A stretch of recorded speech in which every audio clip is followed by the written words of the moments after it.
Y'all don't even comprehend how clutch James just was. See, I was finna get this whole shindig rolling, and there was gonna be no audio to even go with it. But today, what we have for the folks, for y'all folks, this idea of being a good steward of self. Once you get outside of that, you got to be a good steward of your community, of the people around you. And James brought to my attention something that he saw recently, where this woman that he knows basically shared. It was a meme. It was a post. It was something on social. You're talking about, that was this morning. That was this morning. Okay. Yeah, about somebody posted something that had to do with some ad that was run in the 70s or 80s when there was something going on about men blaming women for the reasons why they were attacked, why they were raped, why they were targeted based on what they were wearing, what time of day they were out, and what have you. The whole idea of victim blaming, basically. Yeah, 100%. Not the perpetrator's fault, but the victim's fault. All these reasons why they kind of brought it on themselves. Mm-hmm. And so we sat here and we powwowed for a bit about, okay, do we address that directly? Is it our place to address that? And what we arrived at was more so what's important is to talk about the responsibility of checking, one, obviously yourself, but the people in your immediate vicinity. So whether those are men, women, whoever, if you see something happening around you in your environment, and then it brought me back to a story that you had, shared with me a couple weeks ago, to some degree there's a responsibility to check what is happening, because the whole bystander effect, all of that stuff, I'm sure you've heard of before, but that applies to you and that applies to the people you care about. So if you're out and about and somebody that you deem a friend or a colleague and associate, if you are with them, in a way you are responsible for them and their behavior, particularly if they start to act out of place and become a nuisance or maybe even a danger or hazard to those around you. So that's basically the framework of how this conversation is kicking off. So if you want to jump in and catch us up to speed. Yeah, so I kind of want to bring in a personal anecdote, and I'm going to keep the individuals anonymous intentionally. This is, the point of this conversation is not to drag anyone through the mud, but I think it is important and it does communicate exactly what we're talking about. There is someone that is in close proximity to me in some business dealings and some personal dealings, and it was brought to my attention by someone else that is in my immediate proximity. And it was brought to my attention that this individual that I'm a little more tied into was acting in a manner that, in a situation where there was spirits involved, and we don't mean the nice ones. We're talking about liquor. We're talking about alcohol. Whether it be dark, light, whatever, it still all has a potentiality to impact how you're interacting. Now, that doesn't give you means to skirt responsibility by any stretch of the imagination, even though many people would tell you that you can do that because fault and responsibility are different. I disagree. It was brought to my attention that this individual was taking action that I don't find to be aligned with where my ethics or morals are, and that's in the area of sexually aggressive behavior. It is not, a woman is not your property. A woman is not there for your pleasure. A woman is not there to be told what her place is in your life. And so I really just kind of want to drive home that it doesn't matter how drunk or high or how much you're tripping on or how sober you are or what time of day or what time of night. You making unwanted physical advances at somebody is out of line. You forcibly putting yourself in a position in proximity to them with your body on body contact is unacceptable. And this is something that I think us in a lot of ways as men, let's just speak to ourselves here for a second, we kind of get it twisted. Maybe not because we as individuals are perpetrators, us, you and I, Sae'Von, but we do have individuals in our networks that act some type of way to other men or other women or people that, are sitting in a place where they're a little bit more vulnerable, whether that be through grief, whether that be through monetary viability or what have you. For me, as it pertains to women, that's just not how I was raised. You are to protect, not to hurt. You are to be there to make sure that someone that is also there does not impart, force their way into something. But I'm getting a little bit more tangential in explanation here. And really, the situation that happened is there was alcohol involved in a bar setting in Atlanta, and this individual grabbed somebody else around the waist and pulled that woman into his hips. Okay, think of Notebook, that backside. Someone's leaning up against you. You would assume that at least there's some sort of context. And the other implicit assumption here is that both individuals are consenting to this. You don't have to be in a monogamous relationship to grab somebody from the back, but you absolutely do have to be in a consensual interaction for that to be okay. And this bullshit where you want to just, I was feeling the vibes and just went with it. I would encourage every single person listening to this, man or woman, to read the vibes 10 times over before you do anything crazy, because we live in a time where you might, quote unquote, think you're reading the vibe, and you're in fact putting someone in a very awkward position where they feel uncomfortable. They feel that their life is in jeopardy, or they feel that their autonomy, their body autonomy is in jeopardy. And you might find that you take it too far.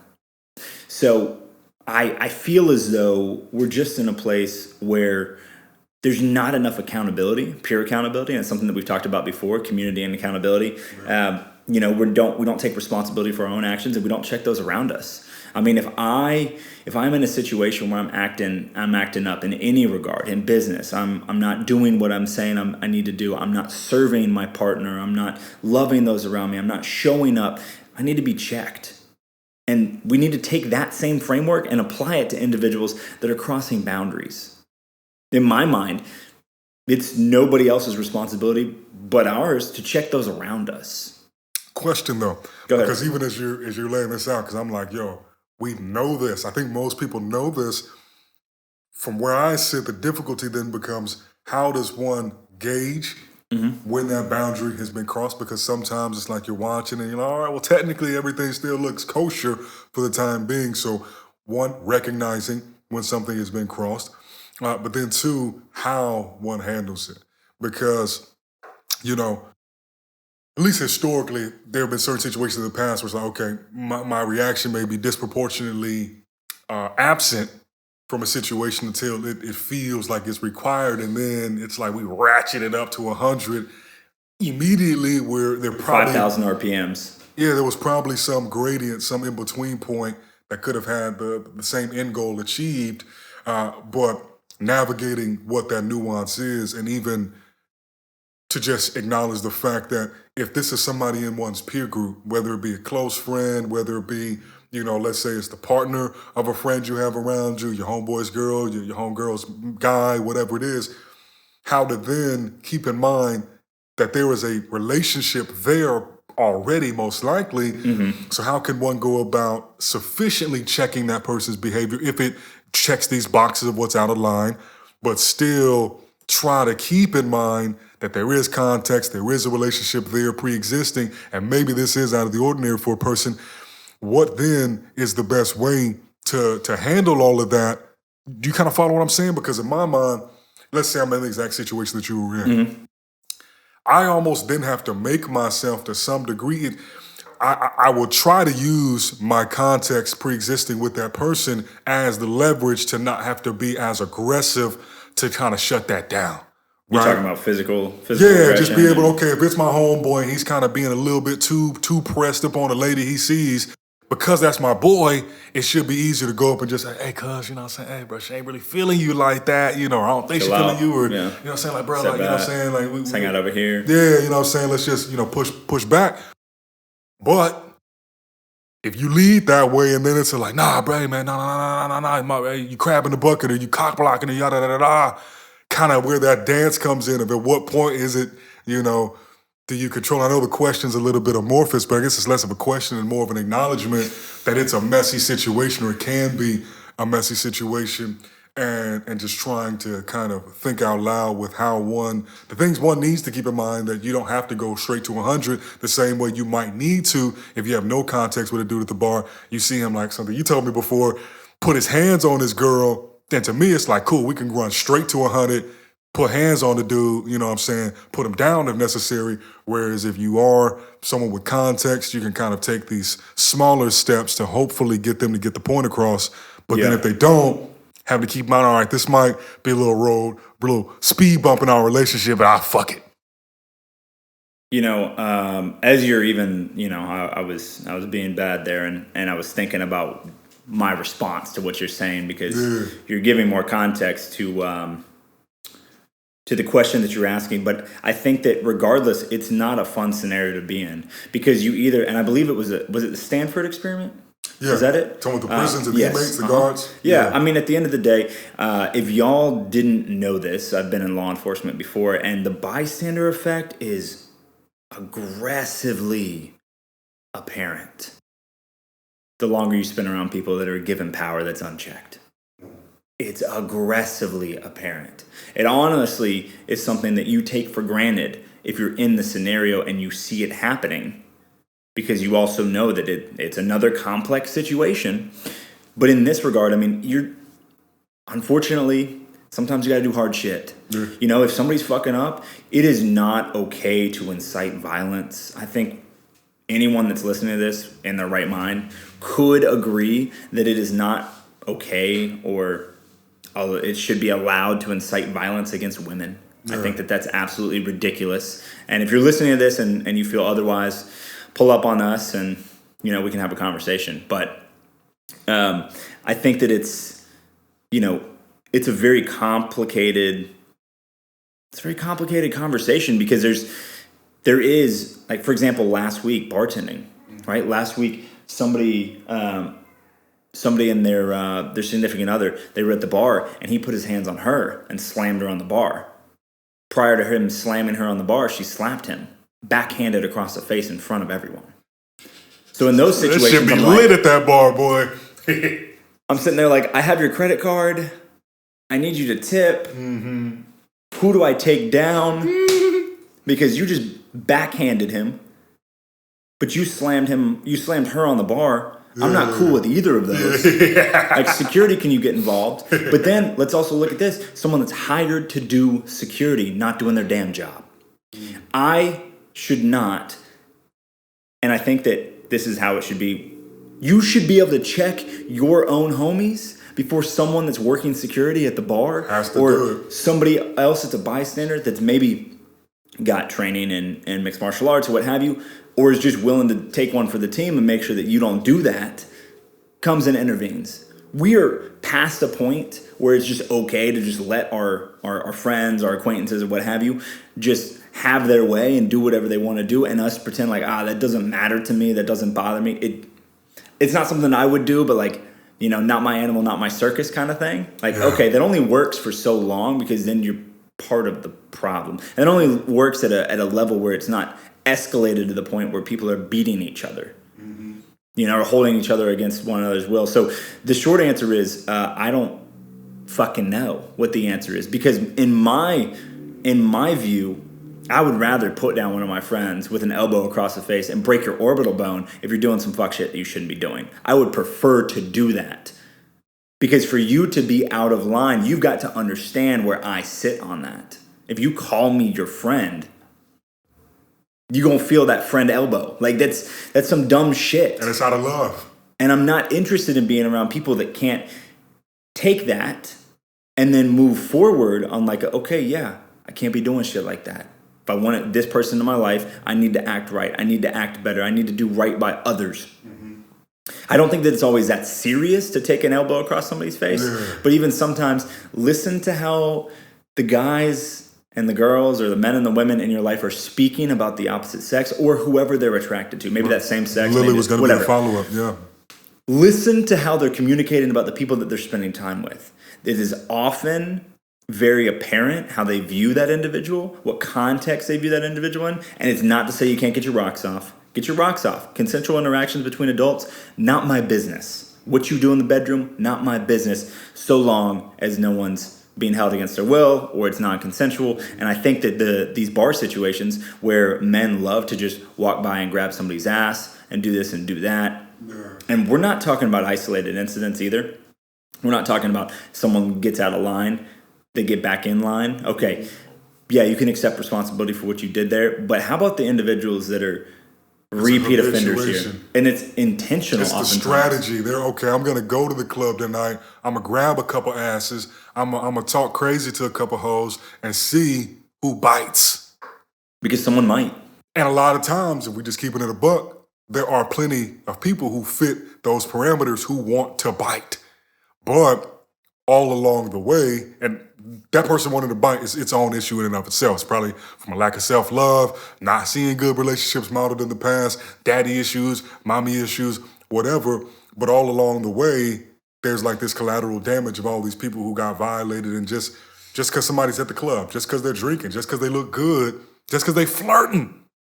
Just because they're showing off assets. You know what I'm saying? There's not permission. No promise, no guarantee of anything other than what has happened up to that point. And the thing that I was thinking about is what happens afterwards, right? So you got a homeboy, he's wilding out a bit, being a little more aggressive than he needs to be. You check him, whether that's just with a shoulder tap, whether that's with like, hey, homie, we leaving, whether that's you hit him in the orbital, whatever it is, but then that follow-up. Because even when you brought this to my attention, when you did, the thing I suggest, because you have one look of basically that there was such disgust of like, bro, I don't even want to fuck with this cat anymore. And then what I said to you was, here's the funny thing about that situation though, man. If you got a homeboy and you use more military analogies than most people I know. And so I'm like, okay, if you're thinking about, a man down, to me, that behavior is the same kind of concept of a man down, right? If they're already in your circle, then it would stand to reason that this person has some kind of quality that made them worth being around. And if they don't, then it's like, okay, well, they audit why you spend time with this person, right?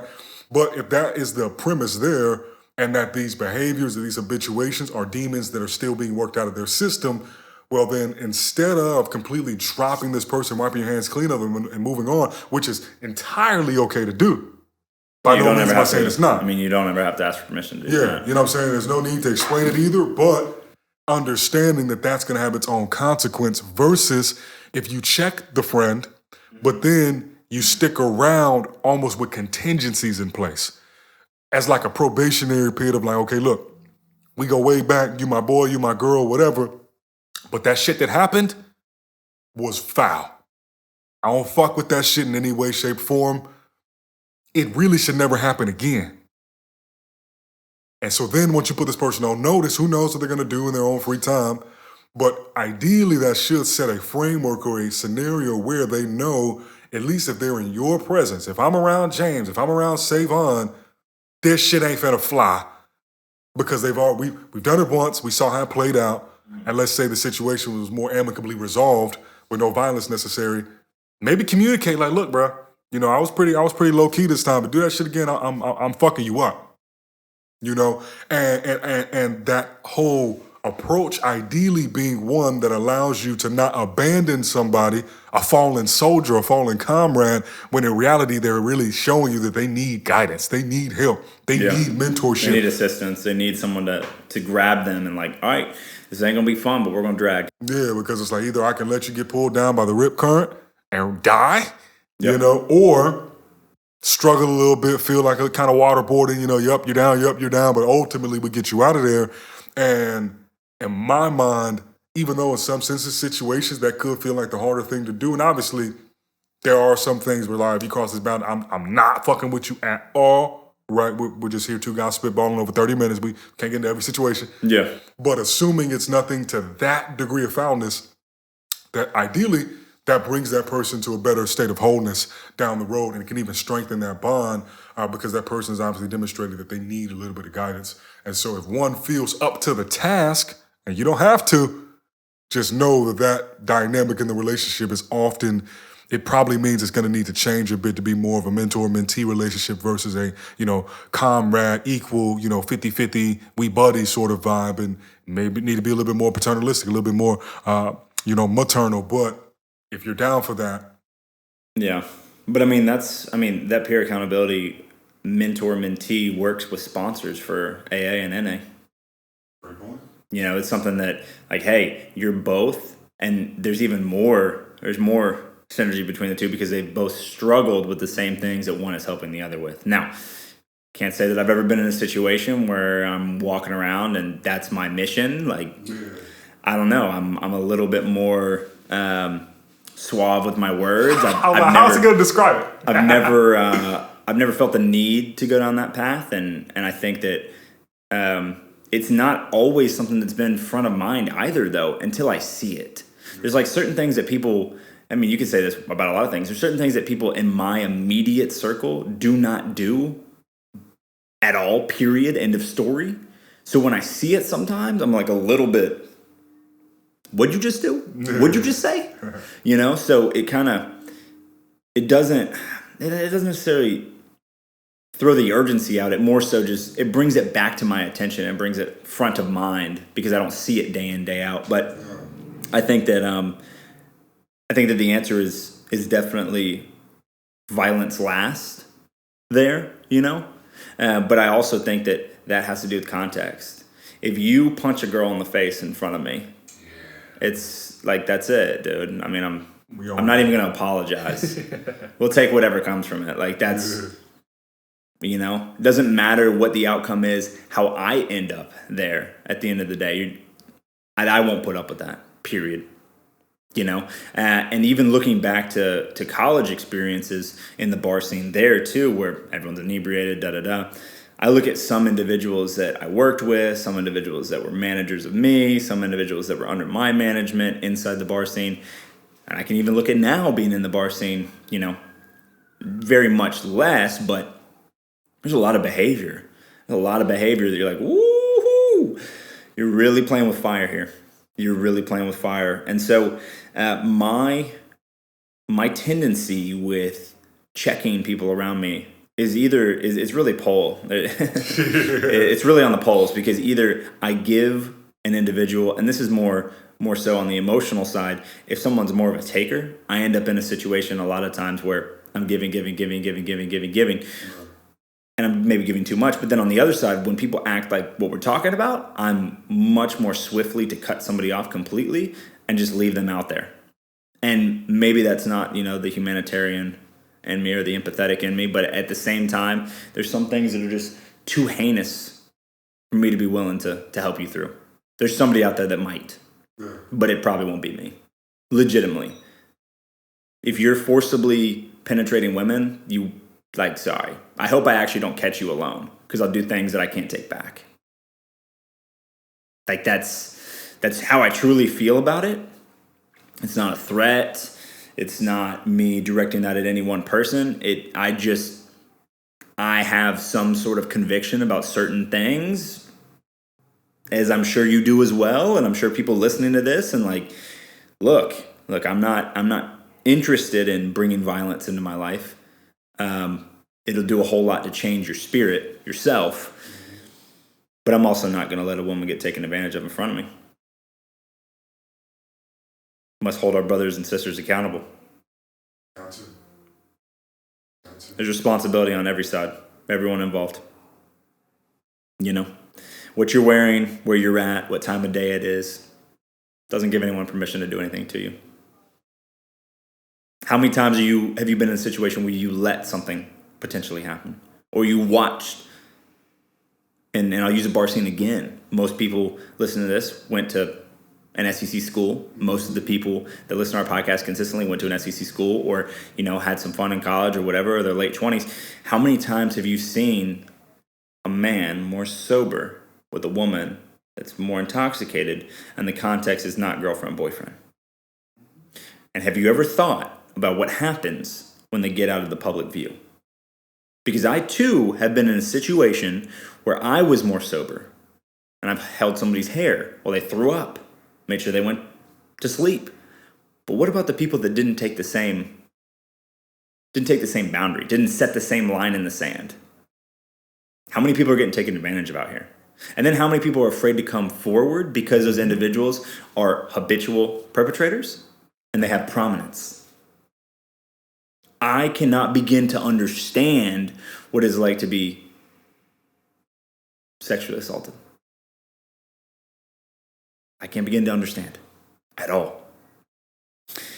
But gentlemen, we have a responsibility to hold those, at least in our immediate vicinity, at least in our network, accountable.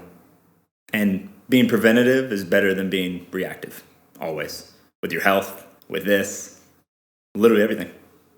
Got anything else you want to leave them with? I feel like we were not linear here. We were bouncing, but nah. It's also a topic that kind of like makes my skin crawl a little bit, you know? Hey man, that's what we're here for, to address the things that matter. But I think the whole point was to bring this up to provide some anecdotal context of, look, it's not always the big bad guy on the TV screen that's doing the fucked up shit. Sometimes it's your best friend that you've known since you were fucking 7. You know, so when the evil is coming from a loved one, how do you handle it? You know, if the evil is emanating from within, like recently I had to cut somebody off, man. You know what I'm saying? Just because his spirit, it began to express itself differently. The desire for power or control just seemed to dominate everything else in his life, even the relationships. And I wasn't the only one who saw this change. And so collectively, it's like, okay, do we just keep letting this fly? Or how do we handle it? What do you call it? And in that situation, it was like, cool, this is one of those ones where you don't have to do violence, you don't have to do anything. Literally, all you have to do is remove yourself to make a point. And all it gets back to is everybody plays a part. You know, I know some people may have seen that, not the What Happens, but it's a show about suicide. This one girl, she's in high school, something on Netflix. 13 Reasons Why? Yeah, 13 Reasons Why. You know, but I think that's just like a case study of the bystander effect and people being entranced by negative things like the rubbernecking at car accidents, yet don't want to stop or dial for the ambulance, but they'll steady, oh, what happened? Oh, that looks like a terrible accident. Will pull out their phone and record rather than run into a place. That bystander effect is something Brennan Schaub talked about the other day, where there was a bus on fire and he saved the kids out of the back seat instead of taking out his phone to record like, oh, that bus is flipped over and on fire. Same thing here. The hell's wrong with people? What the hell's wrong with us? It's our responsibility. Each one of us. Man, that's all I had to add, bro. Cool, that's it. That's it for now. Soon we'll have pre-roll and we'll stop introducing different iterations. But you, as always, you can find us anywhere on any streaming platform that you would normally use. And we're all on YouTube, long form video and snippets. Also, if you know anyone that you'd like to hear on here, send us a text, send us an email, blessings@eighty20.life. Send us a DM on 8020 at 8020_, or Sae'Von Springer, Vegan Heathen, James M. Gillespie, the James M. Any of those places, find us on LinkedIn. You really can't miss us unless you want to. So, we will see you next time, and we appreciate you coming out. Thank y'all. Thank y'all. Peace.